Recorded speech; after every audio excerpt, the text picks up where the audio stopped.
Hello and welcome to Beyond Japan, an interdisciplinary podcast that looks at the broad reach of Japanese studies from within and beyond Japan.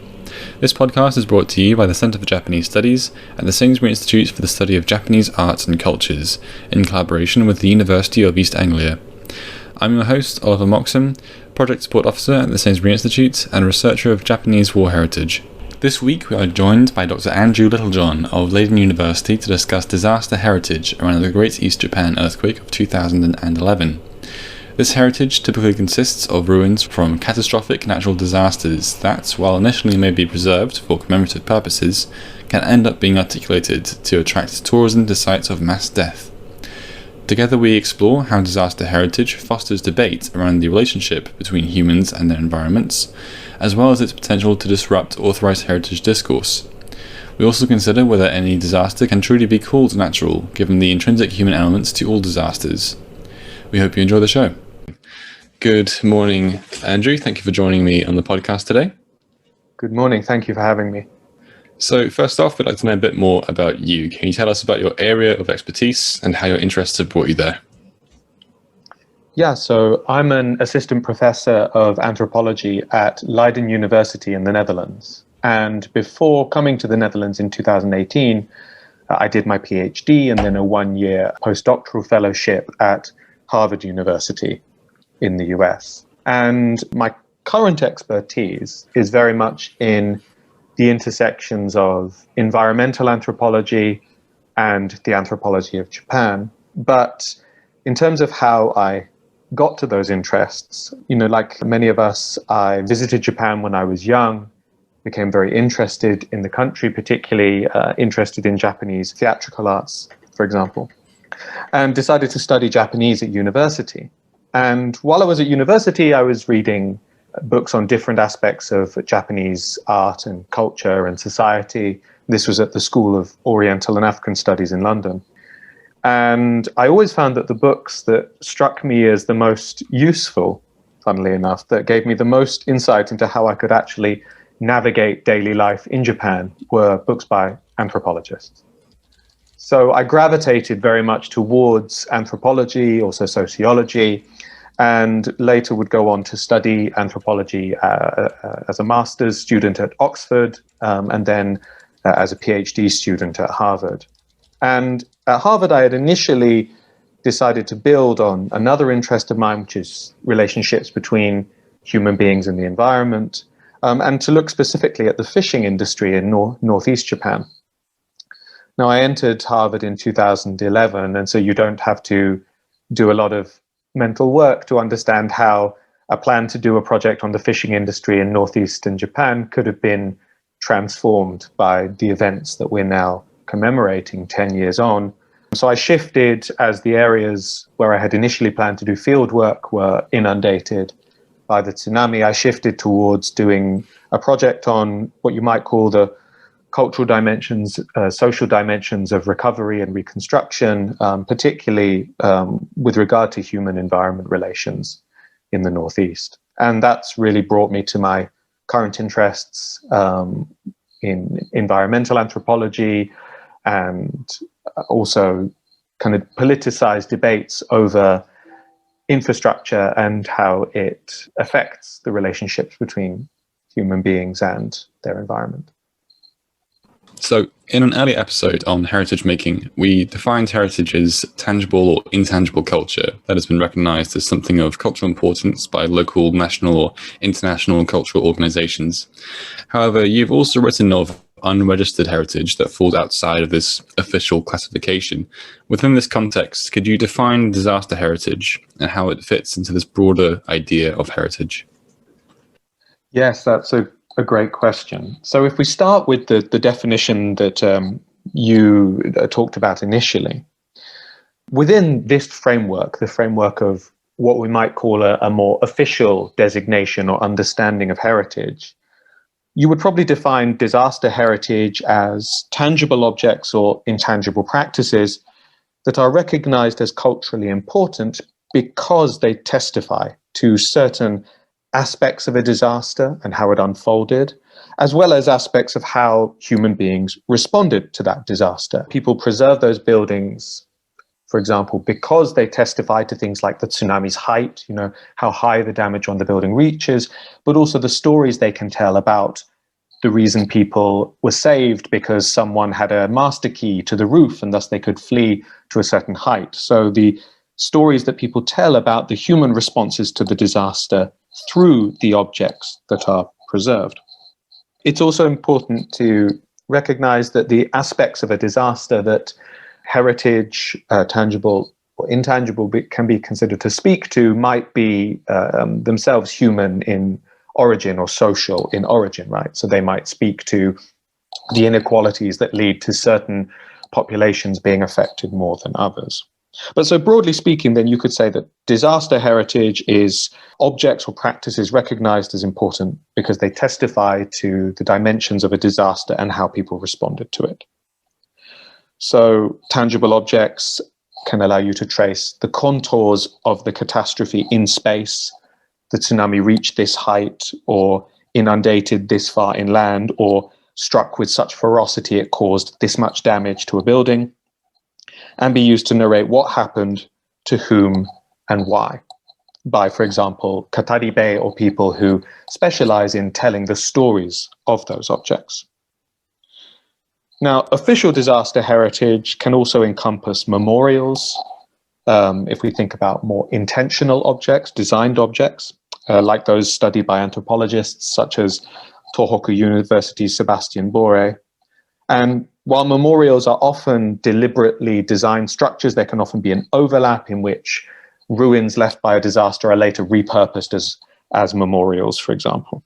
So, as I hope that these brief examples begin to show, disaster heritage in the official sense doesn't simply represent the past, in this case, the past that we call or label the disaster. They also serve to construct and carry forward particular versions of that past.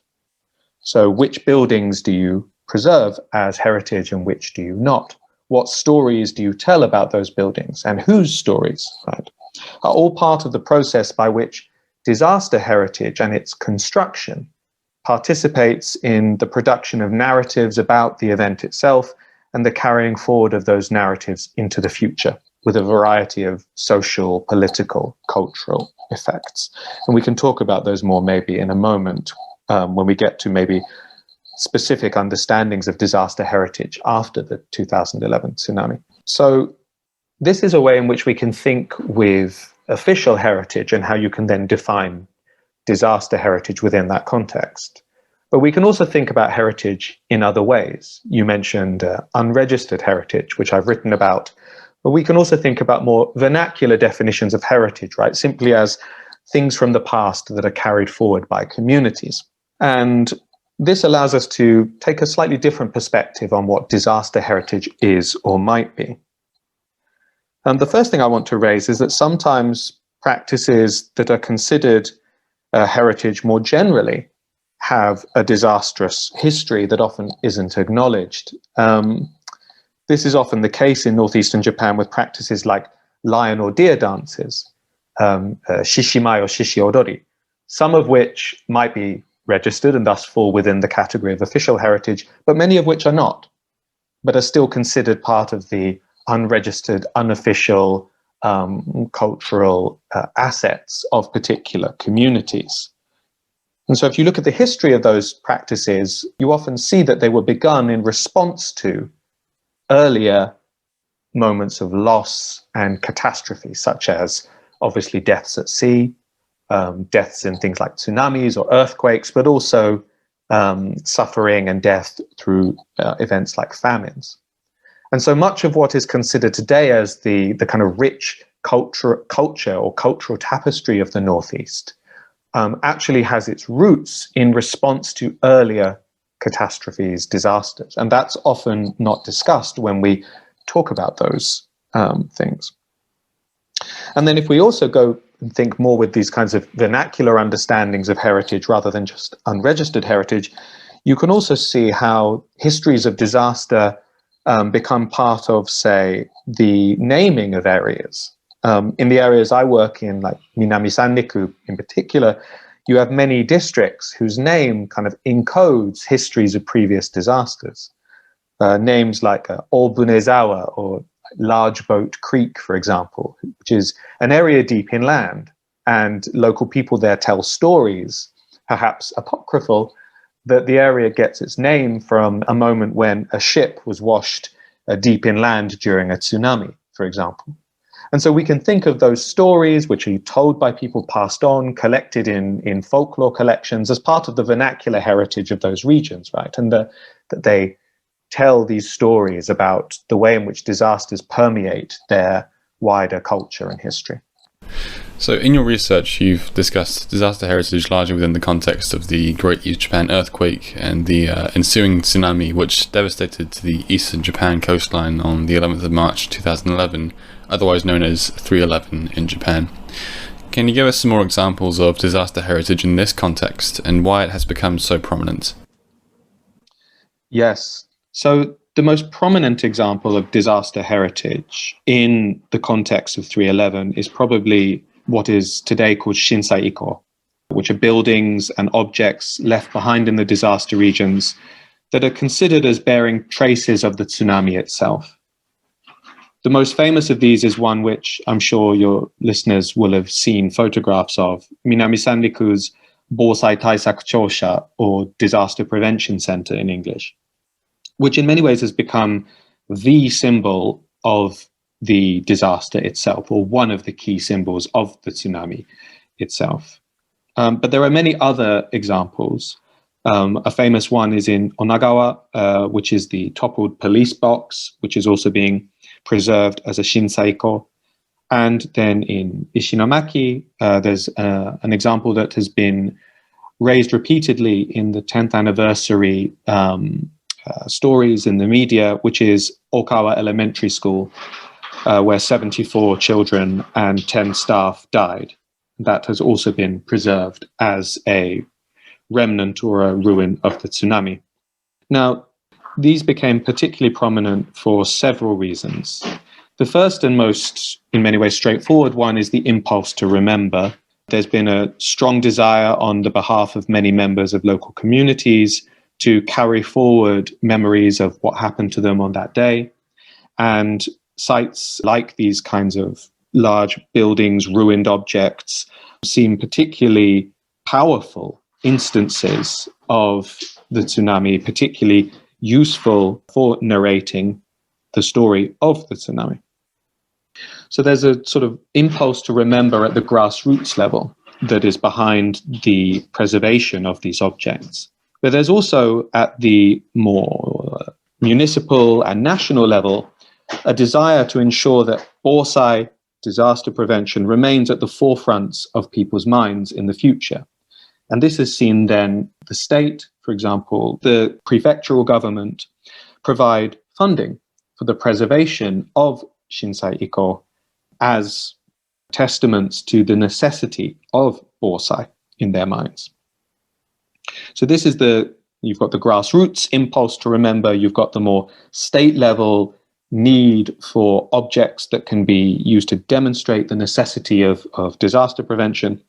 And then you have a third factor behind their growing prominence, which is a little bit more of a difficult one to talk about in some senses, because it's the way in which rebuilding has focused on tourism and stimulating tourism to the disaster regions.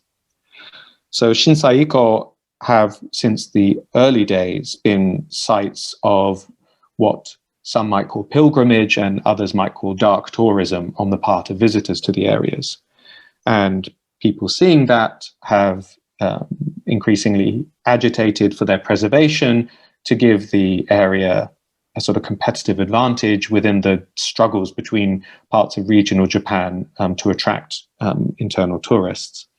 And one of the more vivid images that I remember of this touristic impulse is that you could buy beer bottles in the temporary shopping arcade in Minami Sanriku with pictures of the Bōsai Taisaku Chōsha printed on the label, which, as you can imagine, was actually pretty controversial and led to complaints to the municipal government by some residents. But it shows you this way in which their image was being leveraged also to attract tourists.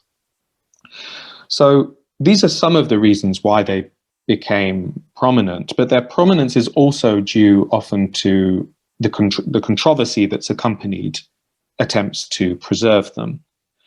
Not all, but several of the major Shinsaiko are sites of death. 43 people died at Minami Sandiku's Disaster Prevention Center. I've already mentioned how 74 children and 10 staff died at the Okawa Elementary School in Ishimamaki. And so from the outset, debates over whether to preserve or demolish these buildings have become incredibly contentious, heated, even taboo in the disaster regions, and sort of splitting people along fault lines depending on their relationship to the building. Are you the relative of someone who died in it, right? Or are you a shopkeeper in the temporary shopping arcade who doesn't know anyone who died there, but knows that the building is drawing visitors from the outside into the region because of its sort of visceral, almost grotesque magnetism? And then these intense debates, the ways in which the buildings themselves have kind of caused fractures or fault lines within communities depending on their on people's relationships to them, also then drew the attention of the media. And so you have lots and lots of articles in regional newspapers, national newspapers about the debates over sites like the Bosai Taisaku Chosha, the Disaster Prevention Center, which further cemented its status as a kind of powerful symbol of the disaster itself. So as such, through these kinds of debates, these buildings, these what we might call heritage objects, have become sites where struggles between different visions played out in the disaster regions. Visions about what the disaster itself was as an event, about who experienced different aspects of it, about whose experiences matter more than others. But then they also became sites where struggles between the, if you like, impulse to soothe the suffering of local residents came into conflict with the need to keep stimulating inflows of people from the outside, including by circulating images of these structures. So they're prominent in many ways because they're really the kind of linchpins of tension or debate over different visions for rebuilding. Visions where what matters most is soothing the hearts of people who suffered, or where what matters most is reviving the local economy, for example. And they're places where we can see in real time the relationship between the crafting or making of heritage and narratives about heritage, and the different ways in which people were orienting themselves towards reconstruction in general and how they were thinking about the future of the regions being reconstructed. Yeah, so was 3/11 a formative moment for disaster heritage, or is it a continuation of a pre-existing phenomenon? After all, Japan is well known as a nation prone to natural disasters, so surely there must be some disaster heritage preceding 3/11. Yeah, so the answer to this question is both, and for slightly different reasons. So it's absolutely the case that disaster heritage is not a new phenomenon in Japan. And for the reason you've already mentioned, that Japan is somewhere buffeted continually by disasters in many ways over its history, certainly buffeted regularly by disasters. We can see examples of disaster heritage in Niigata, for example, in places like Nagaoka City's Yamakoshi district, where you find a memorial park where houses are preserved that were flooded after the Chuetsu earthquake caused landslides that blocked rivers and sent water cascading into inhabited areas. And then if you look at other parts of the country, you'll find many preserved relics of or foundations of buildings that were destroyed by things like fires or landslides. These can be found across Japan. And that's even before you get to the question of, if we think about art as heritage, right, the artistic heritage of the nation that's passed down, and we think then about everything from the wave looming over Mount Fuji in the famous woodblock print to all of the many, many instances in which disasters have been recorded in Japanese art. And so, in a way, Japan's museums are full of inscriptions or traces of the nation's history of disasters, right? So certainly you can see the preservation of things like shinsaiko, the crafting of narratives around them and the leveraging of those narratives within different visions for how to reconstruct. You can certainly see that as a continuation of this long history in which there's a to and fro or an interplay between disaster and culture in Japan. But they're also different, and they also do represent a bit of a break.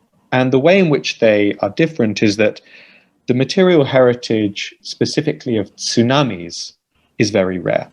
And there's a few reasons for that. One is that compared to earthquakes or fires, tsunamis are not as common. Certainly large-scale tsunamis are not as common. Maybe they strike every 50 years, for example. So you have less opportunities to preserve objects left behind by them.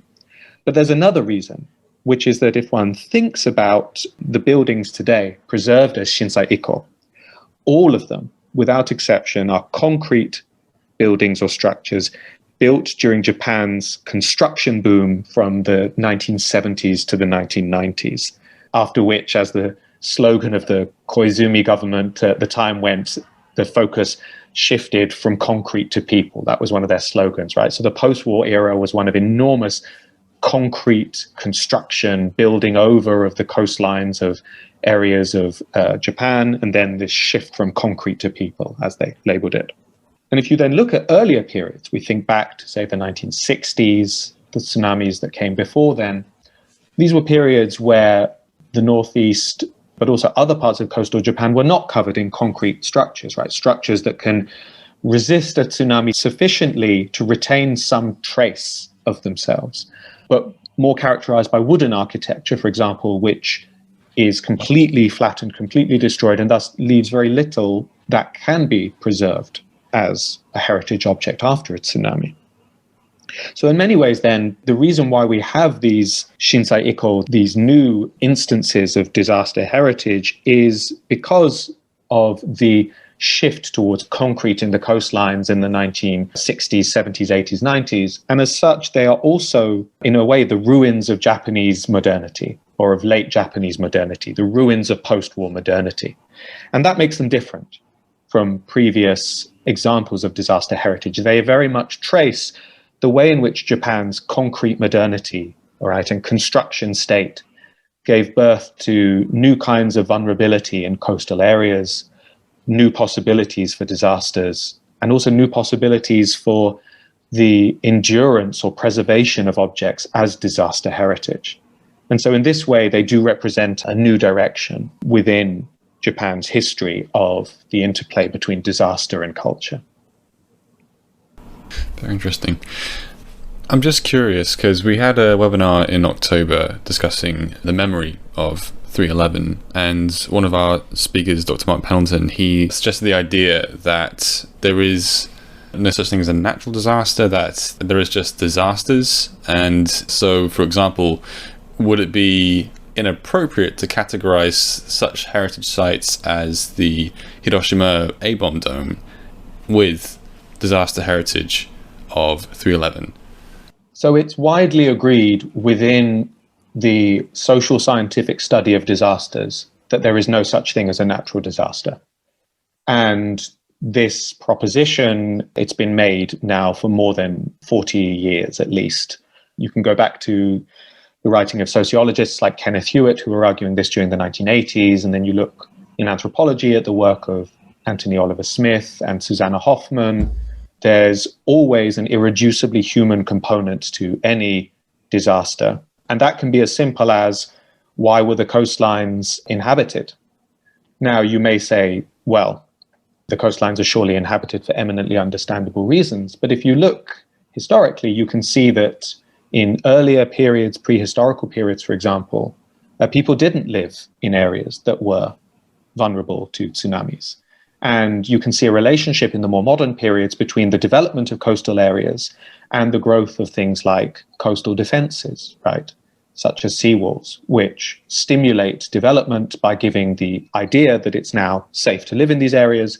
Even before coastal defenses, you see the relationship between land reclamation, right, winning land from the sea, and vulnerability to tsunamis. So the 311 disasters are no exception to this rule.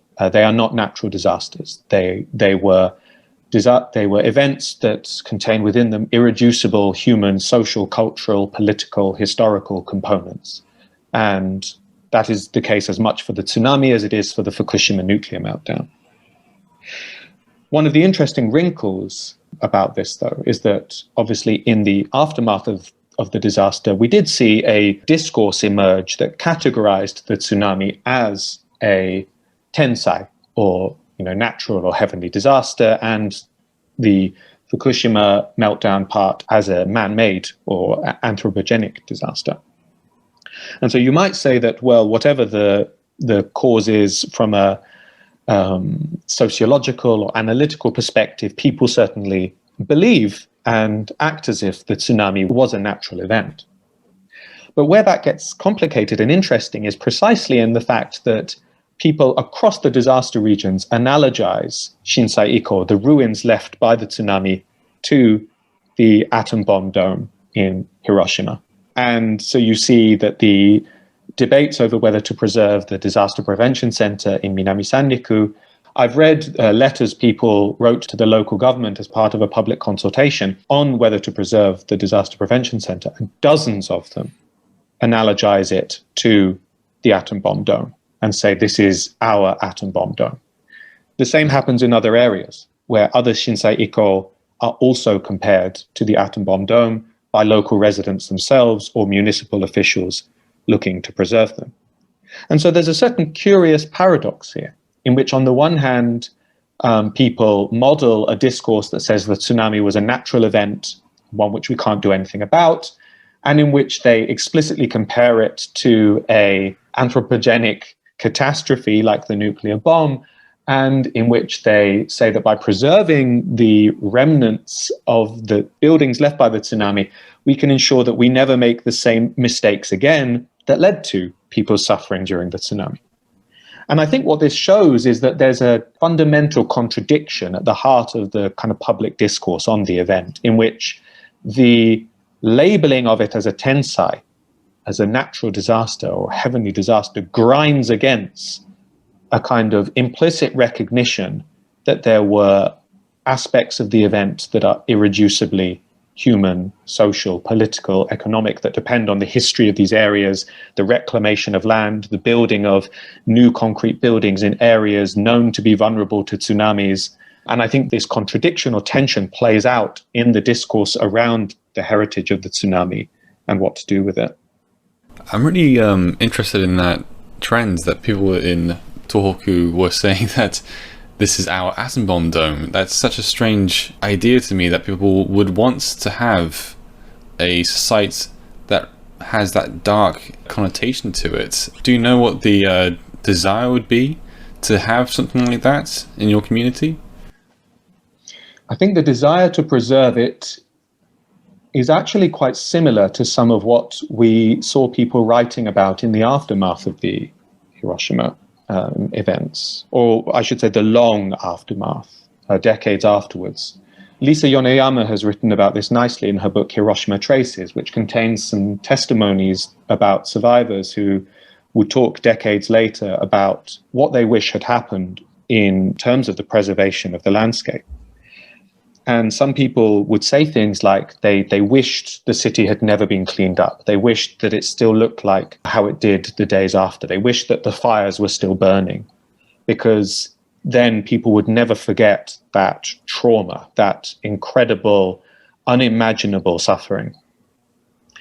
You see something similar playing out in the discussion over whether to preserve or not the remains of places like the Disaster Prevention Center, where people will say things like, by looking at it, you see the height of the wave, you feel the impact of the tsunami, you cannot but imagine its fury. And they hope that this will play a positive role in the sense of ensuring that generations to come don't forget about the risks inherent in coastal life. So that is one part of it, and certainly that's a major part of what animates grassroots desire to preserve the buildings. But there is this other side, as I've said, this recognition that that affect produced by the building can be leveraged to bring in flows of people and thus to stimulate the local economy. And this is something that you also see in the public consultation documents on whether to preserve the Bosai Taisaku Chosha in Minami Sandiku, for example, where people would say, if we keep it, people will come to look at it, they'll spend money in the shopping arcades, they'll stay in local minshuku or inns. And some people saying, if we demolish the building, Minami Sandiku will be forgotten and the economy will collapse. This kind of rhetoric as well. So there's also a tension there then between a desire to retain these objects that viscerally remind people of what happened as warnings to future generations, and a desire to leverage that affect in stimulating the economies of areas that have long been suffering due to the outflow of young people to the cities and the general dire economic situation of the Northeast as a whole, or comparatively dire, in which it's been in a slow burn recession for a long time. So I think those things are two of the reasons why there's a push to preserve them. But it's also worth remembering that the prefectural government in Miyagi, for example, very much threw its weight behind the idea of preserving ruins of the tsunami because they saw them as being objects that could stimulate greater support for a reconstruction premised on bonsai, on disaster prevention. You think about all of these policies, higher ground relocation, building of seawalls that require a lot of buy-in from people. And, people pushing those policies saw the ruins left by the tsunami as powerful symbols of the need for bonsai, for disaster prevention, as the kind of key motivating impulse of reconstruction. And that led to money being poured into it, right? The prefecture gave each municipality funds for the preservation of one Shinsai-iko. And that's also a major stimulus. And you might well hypothesize that had that prefectural, that more state level support not been forthcoming, many of these buildings would have been demolished. If anyone is more interested in reading in depth about the politics specifically around Shinsai-iko, I have an article forthcoming in American Ethnologist about that.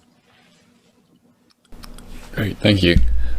So, as you mentioned, there's been debate around the preservation of these sites. You've coined the term ontological dissenses in your article, Dividing Worlds, Tsunamis, Seawalls, and Ontological Politics in Northeast Japan, in reference to division and an opinion on how humans live in relation to their natural environment. Could you unpack this idea of ontological dissenses for us, and what role disaster heritage has to play here? Yeah, first we have to define the first part of the term, ontological, right? And ontological ideas can be thought of simply as ideas about what entities are and how they relate to each other. So you might think the question, what is a human being, is an ontological question, and it also depends on the answer you give to how we relate to or do not relate to other kinds of animals, right? Yeah, so ideas about what entities are, ideas which are dependent on how you conceive those entities as relating or not to other ones.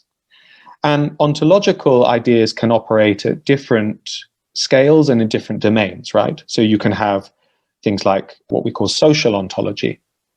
Social ontology might be ideas about what a community is, what a society is, what a nation is, right? Who belongs to that category. This is the domain of social ontology. But then you also have ideas about, for example, how we define and understand nature as a domain. And one of your previous speakers, Aiki Rotz, has written about the idea of there being contested natures in northeastern Japan, different ideas about what things are unique or indigenous to the area, for example, about what kind of natural environment characterizes the Northeast and should be reconstructed after the disaster. So these are also ontological ideas. And so to talk about ontological dissenses then is to talk about moments when these ideas become politicized. That is, when they become embroiled in political struggles between different groups, struggles over who gets what, where, and how, such as a say in how you go about rebuilding. And if this is still a little bit abstract, a little bit difficult to understand for people, you might think, for example, of an example completely alien to Japan, but debates about abortion in the United States, right? Where the different political positions one takes depend on whether one perceives the embryo as simply a collection of cells or as something imbued with a human soul or spirit, right? This is an ontological idea, an idea about what an object or an entity is, that then becomes politicized, as in becomes part of struggles between different groups for power, influence, etc. Now, I've written about how ontological ideas became embroiled in the politics of reconstruction in the case of the debates over whether or not to build seawalls. And I'm thinking specifically about ideas about contested natures, what Rotz has written about, as I already mentioned. So how different understandings, for example, of the relationship between sea and society became politicized in the debates over whether or not to build seawalls. And if we think about this then in the context of heritage specifically, we can see historically that there's a to and fro, a give and take between what one might call practical ontologies. That is, how people create relationships with other entities in practice, and in doing so create certain ideas about what those entities are, but also who they as people are. We can see a relationship between those practices and the development of heritage, or of things that today we call heritage. I've already given the example of things like deer dances and lion dances in the Northeast, which emerged historically, right, as means of propitiating spirits, kami, that had the power to affect one's life safety within the regions, right? So these practices that have what one might also call religious origins later become resignified as heritage. And sometimes then, even after people have moved on ideationally, that is, they no longer believe or strictly believe in the religious aspects of those practices, they continue to construct their identities as local heritage. So a lion dance or a deer dance can continue to participate in the construction of what I earlier referred to as social ontology, ideas about who people are, what the community is, the subjectivity of the people in these places. And as such, they can then become embroiled in political controversies, right? Controversies over how to go about rebuilding, how to go about reconstructing those social bodies in the aftermath of disaster. So these are some of the ways in which there can be a relationship between ontological ideas and heritage, and thus in which there can be a relationship between ontological dissensus and heritage, right? So when people refuse a seawall because it would damage a jinja or shrine, we can see a relationship between things that are, on the one hand, about practical ontologies, about religious ideas or practices, but that are also, on the other, about the heritage of the region and how it becomes passed on or preserved. I have one last quick question. So, as Japan is far from unique in being an area prone to natural disasters, are you aware of disaster heritage elsewhere, either regionally or globally? So, yes, absolutely. One of the places that has been hit by a tsunami, for example, within what we might call the modern period or the late modern period is obviously Indonesia, which was struck by the 2004 Indian Ocean tsunami. And there's been a lot of examples of the heritage of that tsunami being constructed and preserved. This is something that Trinidad Rico has written about in her book, which is called Constructing Destruction, where she talks about tsunami heritage in Indonesia. Examples that she gives are the so-called tsunami boats, which is where, a bit like in northeastern Japan, boats were washed on top of buildings and deposited there by the tsunami. And these were preserved in situ as disaster heritage by people in Aceh, for example. So if you go to Aceh today, you can still see boats perched on top of buildings where they are preserved as examples of disaster heritage or as monuments, memorials to the tsunami. This is also a topic that Anna Marie Samuels has written about in her book, After the Tsunami, where she talks about memory in urban space in Aceh, a very good book on the subject.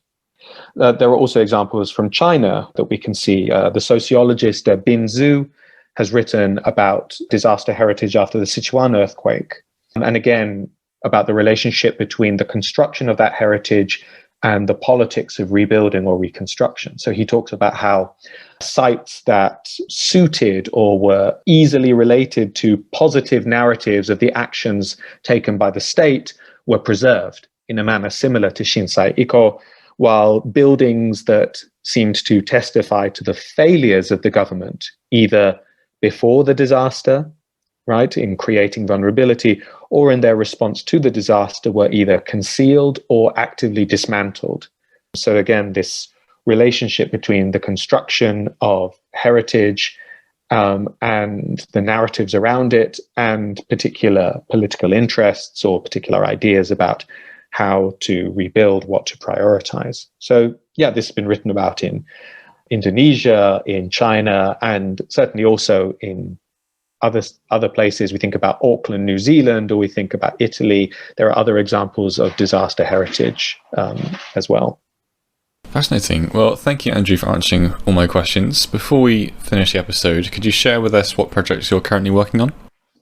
Yes. So the first thing I'm working on right now is a book manuscript about reconstruction after the 3/11 tsunami, and particularly about what's been called the Bochote Mondai, or the seawall problem, about what I like to call divisive infrastructures in the double sense of the word, right? Infrastructures that are divisive because they cause divisions amongst the local communities, right? Should we build them? Should we not build them? And that these have deleterious effects on people's social relationships, but also divisive in the sense that they literally create divisions within the spaces being rebuilt and also within the ecologies.